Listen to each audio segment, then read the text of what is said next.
వ్యవహరిస్తున్నారు మన ముఖ్యమంత్రి సీఎం రేవంత్ రెడ్డి. గత ప్రభుత్వం చూసుకున్నట్టయితే అప్పులు చేసినా వాళ్ళు తిప్పలు పడ్డరా అవన్నీ పక్కన పెడితే ప్రజల్ని మాత్రం ఇంత బాధ పెట్టలేదు అనేది క్లియర్ గా తెలుస్తుంది.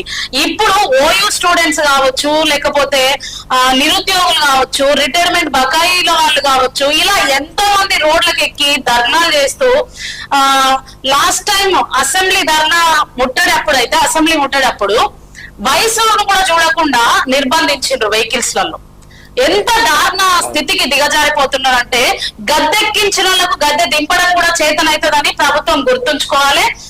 టుడే 18 న్యూస్ ఛానల్ తరఫున మేము కూడా కోరుకుంటున్నాం, తగిన న్యాయం చేయాలని. సీఎం రేవంత్ రెడ్డిని కావాలని కోరి తెచ్చుకున్న ప్రభుత్వం ఇప్పుడు ఇట్లా చేస్తే ఇది మీకు మంచిది కాదు. వాళ్ళ ఉసురు ముట్టినా, వాళ్ళ శాపం ముట్టినా, ఎందుకంటే మీ తండ్రి వయసు అంటే తల్లిదండ్రుల వయసులు గల వాళ్ళను మీరు బాధ పెడుతున్నారు. ఇది ఒకసారి ఆలోచించండి.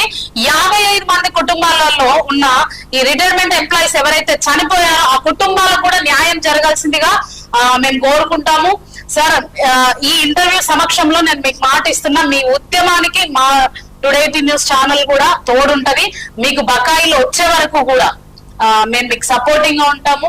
మీడియా ముఖంగా నేను తెలియజేస్తున్నా, తప్పకుండా మన ప్రభుత్వం న్యాయం చేసే వరకు మీరు పోరాడని, మీ పోరాటంలో మేము కూడా కలిసి నడుస్తాం.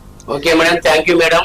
మా యొక్క ఆవేదనను ప్రభుత్వం దృష్టికి తీసుకుపోయేందుకు, ప్రజల దృష్టికి తీసుకుపోయేందుకు, మీరు మా పక్షాన ఉండి తర్వాత మా పక్షాన పోరాడుతున్నందుకు మీకు మీ యొక్క ఛానల్ కు ధన్యవాదాలు తెలియజేస్తున్నా మేడం. Thank you madam. ఆవేదనను ప్రభుత్వం దృష్టికి తీసుకుపోయేందుకు, ప్రజల దృష్టికి తీసుకుపోయేందుకు, మీరు మా పక్షాన ఉండి తర్వాత మా పక్షాన పోరాడుతున్నందుకు మీకు మీ యొక్క ఛానల్ కు ధన్యవాదాలు తెలియజేస్తున్నా మేడం. Thank you madam.